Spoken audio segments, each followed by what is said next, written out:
अस्सलाम वालेकुम। ऑस्ट्रेलिया के अगेंस्ट दूसरे टी20 मैच में पाकिस्तान की टीम में क्या क्या तब्दीलियां होंगी, क्या तब्दीलियां होनी चाहिए, इस पर इस वीडियो में मैं बात करूंगा। आप देख रहे हैं पाकिस्तान क्रिकेट पॉडकास्ट और मैं हूं शाहिद खान। देखिए, मेरा आपसे ये सवाल है कि अगर आप कोच हैं या कप्तान हैं और पाकिस्तान की 18 ओवर के बाद एक विकेट गिरती है या 18वें ओवर के एंड पे विकेट गिरती है और आपके पास दो ऑप्शन है, या आप फहीम अशरफ को वहां पर बैटिंग के लिए भेज सकते हैं या आप शादाब खान को बैटिंग के लिए भेज सकते हैं, तो इन दोनों में से आप किसको चूज करेंगे? मैं पर्सनली फहीम अशरफ को चूज करूंगा और मुझे ये लगता है कि शायद 90% फैंस भी इस सिचुएशन के लिए शादाब खान के मुकाबले में फहीम अशरफ को ही चूज करेंगे। वजह क्या है? फहीम अशरफ ने बहुत दफा ऐसा हुआ है कि 5-6 गेंदे खेलकर 14-15 रन की इनिंग्स खेली हुई है, क्योंकि वहां पे जब आप 18वें ओवर के एंड पे या 19वें ओवर के स्टार्ट में आ रहे हैं तो आपको 5-6 गेंदे ही मिलनी है। शादाब खान आते ही 5-6 गेंदों पर आके 2-3 बाउंड्रीज नहीं मार सकते, उनमें ये स्किल्स नहीं है। तो एक आप पाकिस्तान की जब टीम बना रहे होते हैं तो जब आप नंबर 8 पे एक बैट्समैन को रखते हैं तो आपको यही सोच के रखना पड़ता है कि इसकी बारी कब आएगी, 18वें ओवर के एंड पे, 19वें ओवर के स्टार्ट में या कहीं 20वें ओवर में। तो उसके लिहाज से उन 2-2.5 ओवर में कौन बैटिंग कर सकता है, नंबर 8 की चॉइस इस लिहाज से होती है। तो शादाब खान को नंबर 8 पे भेजने का डिसीजन ही गलत है, वो नंबर 8 पे नहीं है। नंबर 8 पे पाकिस्तान को फहीम अशरफ को ही लेना पड़ेगा, क्योंकि नंबर 8 पे अगर आप एक आप बॉलर लेते हैं तो फिर आपकी बैटिंग थोड़ी ज्यादा डीप हो जाती है। कई दफा आखिरी 2-3 ओवर में मैच फंसता है तो वहां पे आप मैच हार जाते हो। तो इसलिए नंबर 8 पे एक ऑलराउंडर तो चाहिए है, लेकिन ऐसा ऑलराउंडर जो कि आपको 5-7-8 गेंदों में 2-3 बाउंड्री मार के दे सके। शादाब खान वो वाले ऑलराउंडर नहीं है। तो दूसरा मैं आपसे सवाल ये है कि अगर पाकिस्तान की टीम बैटिंग कर रही है और 14 ओवर के करीब एक विकेट गिरती है और उस टाइम पे आपके पास दो ऑप्शन है, आप शादाब खान को भेज सकते हैं, उस टाइम पे आप उस्मान खान को भेज सकते हैं, तो आप इन दोनों में से किसको चूज करेंगे? मेरा जवाब यहाँ पे शादाब खान होगा, आपका जवाब मे भी उस्मान खान हो, लेकिन मुझे लगता है कि शायद आप में से भी मेजोरिटी का जवाब यहाँ पर शादाब खान ही होगा। वजह क्या है? जब आप 14 ओवर के बाद भेज रहे हैं तो इसका मतलब है कि इनिंग्स में ऑलमोस्ट इसके बाद कुछ 6-7 ओवर बचे हैं, यानी जो बैट्समैन यहाँ पे आएगा वो 18-20 गेंदे बैटिंग करेगा अगर वो आखिर तक चलता है।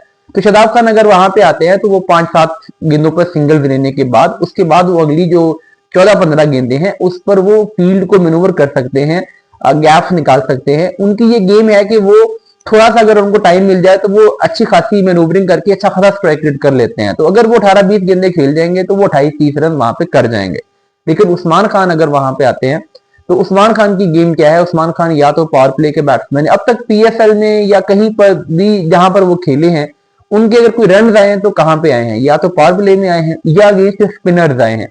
तो जब आप 14वें-15वें ओवर में आ रहे हैं तो ना आपके पास पावर प्ले है ना आपके पास स्पिनर्स है, क्योंकि टीमों के स्पिनर्स भी मोस्टली 15 ओवर तक बॉलिंग करवा के जा चुके होते हैं, आखिरी 5 ओवर तो करवाते ही फास्ट बॉलर्स हैं। और उनके अगेंस्ट उस्मान खान उतने स्ट्रांग नहीं है, उतनी अच्छी मैनूवरिंग गैप को पिक नहीं कर पाते। तो इसलिए नंबर 6 पर उस्मान खान को भेजने की बजाय भी हमेशा से चॉइस शादाब खान होगी। फिर एक और सिनेरियो है, आप नंबर 4 पे आपकी बैटिंग 7वां-8वां ओवर चल रहा है, 6 ओवर गुजर चुके हैं और वहां पे आपकी एक विकेट गिरती है और आपके पास दो ऑप्शन है, बल्कि 3 ऑप्शन है। आप वहां पे बाबर आजम को भेज सकते हैं, वहां पे आप ख्वाजा नाफी को भेज सकते हैं, वहां पे आप उस्मान खान को भेज सकते हैं। तो इसमें से आपकी क्या चॉइस होगी? देखिए, मैं अगर यहाँ पे एक बैट्समैन चूज करूंगा तो मैं ये देखूंगा कि 6 ओवर के बाद बॉलिंग किसने करनी है, और जो मुझे ये बैट्समैन चाहिए, मुझे ये चाहिए कि जो 6 ओवर से लेके 15 ओवर 16 ओवर तक डोमिनेट कर सके, क्योंकि आखिरी 4-5 ओवर के तो बैट्समैन और होते हैं। तो इन 8-9 ओवर में मोस्टली स्पिनर्स बॉलिंग करेंगे। बाबर आजम तो स्पिनर्स को उस तरीके से डोमिनेट नहीं करते, mainly Babar Azam fast bowling के अच्छे बैट्समैन है। उस्मान खान स्पिनर को अच्छा डोमिनेट करते हैं। तो वहां पे उस्मान 6-7 ओवर के बाद अगर आते हैं तो उनकी एक यूटिलिटी समझ आती है। और इसके अलावा ख्वाजा नाफे भी हो सकते हैं। ख्वाजा नाफे को भी बहुत ज्यादा देखा नहीं है, उसके बारे में कोई इतना छोटी से कह नहीं सकते, लेकिन हाँ, ख्वाजा नाफे भी एक ऑप्शन हो सकते हैं। तो मेरे ख्याल में अगर नंबर 4 का, क्योंकि नंबर 4 की बैटिंग आमतौर पर 6-7वें ओवर में आती है, तो नंबर 4 अगर आप ने बनाना हो तो फिर वो बाबर आजम नहीं बनता, वो फिर आपको या ख्वाजा नाफे लेना होगा या उस्मान खान लेना होगा। फिर आप एक सिचुएशन और रिज्यूम करें, आप बैटिंग कर रहे हैं और आपको कभी 6-7वें नंबर पे बैटिंग करनी पड़ जाती है, कभी आपको दूसरे तीसरे ओवर में बैटिंग करनी पड़ जाती है। तो जब आप दूसरे तीसरे ओवर में बैटिंग करने जाते हो तो उसके में आपको पावर प्ले चाहिए, पावर प्ले में आपको तेज रन करने हैं। दूसरी तरफ अगर आप 7वें-8वें ओवर में जाते हो तो आपको स्पिनर्स खेल रहे हैं, आपको उनको डोमिनेट करना है। ये जो दोनों चीज है, पावर प्ले में तेज खेलना और उसके बाद स्पिनर्स को डोमिनेट करना, यहाँ पे अगर इस रोल के लिए आपके पास दो प्लेयर हो, सलमान अली आगा हूं और बाबर आजम हूं, तो आप किसको चूज करोगे? अभी जो रिसेंट मैचेस दो खेले हैं सलमान अली आगा ने, लॉजिकली देखा जाए तो उन्होंने पावर प्ले बहुत अच्छा खेला है। पिछले मैच में श्रीलंका के अगेंस्ट भी और इस मैच में ऑस्ट्रेलिया के अगेंस्ट भी। हाँ, थोड़ा सा बीच में ये नजर आया कि कुछ सिंगल्स कम ले रहे हैं इस वाले ऑस्ट्रेलिया वाले मैच में, लेकिन ओवरऑल पावर प्ले को उन्होंने यूज किया। जैसी पिच थी उसके मुताबिक जो कल वाली इनिंग थी वो भी अच्छी इनिंग थी। बाबर आजम पावर प्ले में रिसेंट टाइम में ऑस्ट्रेलिया में गए हैं, पावर प्ले उन्होंने खेला है, वहां पे बिग बैश में उनसे बिल्कुल एक्सीलरेट नहीं हुआ और जब भी वो स्पिनर्स के सामने आए हैं वो स्ट्रगल किए हैं। तो इसलिए रिसेंसी फैक्टर अगर देखा जाए तो सलमान अली आगा इन दोनों रोल्स के लिए, यानी अगर विकेट जल्दी गिरती है तो ऊपर आगे पावर प्ले में तेज रन करना, और अगर विकेट 6-7 ओवर्स के बाद गिरती है तो स्पिनर्स को डोमिनेट करना, इन दोनों चीजों में बाबर आजम से थोड़ा आगे नजर आते हैं। और फिर वो कप्तान भी है, और कप्तान की वजह से प्रैक्टिकली देखा जाए तो जब भी आपको बाबर या आगा में से किसी एक को चूज करना होगा तब आगा को ही खिलाओगे। तो बाबर आजम जबरदस्त प्लेयर है, लेकिन इस वक्त जो सिचुएशन बन रही है उसमें कहीं पर भी बाबर आजम फिट इन होते नजर नहीं आते। तो बेहतर ये है कि पाकिस्तान नंबर 4 पे इसमें खिलाए कीपर बैट्समैन। वो अभी उस्मान खान को 2 मैचेस देके देख ले, ना चले तो वर्ल्ड कप से खजा नाफे को नंबर 4 पे लिया है, नंबर 6 पे शदाब को लिया है, नंबर 8 पे फहीम अशरफ को लिया है। अब इसमें है कि जी बॉलर्स बहुत ज्यादा हो जाते हैं, यानी इसमें अब ये तराज हो सकता है कि आपके पास 7-8 बॉलर्स हो जाएंगे। तो उसका देखो, आपको सारे बॉलर्स को मुसलसल बॉलिंग करवाने की जरूरत तो नहीं है। आपके पास 3 प्रॉपर बॉलर होंगे, 2 पेसर और 1 स्पिनर, इब्रार और 2 पेसर साथ में शाहीन हो, मिर्जा हो, नसीम हो। तो इनके 12 ओवर आप सोचोगे कि हम करवाएंगे। बाकी 8 ओवर्स में आपको शादाब, नवाज, फहीम और साइम अयूब को आपको रोटेट करना है। जिसके लिए कंडीशन सूटेबल हो उससे बॉलिंग करवा लो, जिसके लिए कंडीशन सूटेबल ना हो उससे बॉलिंग ना कराओ। फॉर एग्जाम्पल अगर लेफ्टी बैट्समैन किसी टीम में ज्यादा है तो उससे नवाज से बॉलिंग ना करवाओ। कभी अगर टर्न नहीं हो रहा, फ्लैट पिच है, तो उससे शदाब से बॉलिंग ना करवाओ।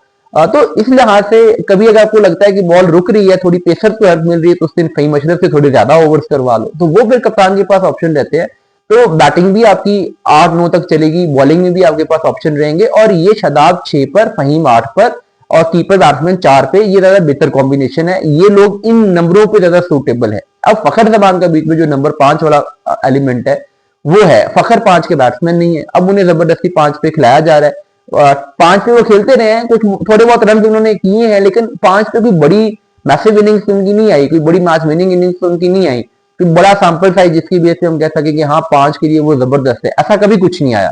तो एक ऐसे प्लेयर जो कि 3-4-5 साल से मिडिल ऑर्डर में खेल रहा है बट कभी भी अपनी जगह स्टैंप नहीं कर पाया, और अब रिसेंट जो उसका फॉर्म है वो अच्छी चल नहीं रही, तो ऐसे में कोई ज्यादा उम्मीद फखर जमान से है नहीं। लेकिन सोल्यूशन क्या है?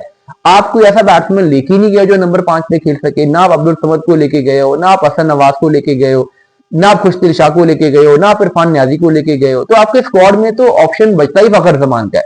तो फखर जमान वाला जो कड़वा गूंट है वो अब वर्ल्ड कप तक भरना पड़ेगा, उसके बाद पाकिस्तान को इस नंबर के लिए भी मूव ऑन कर जाना चाहिए।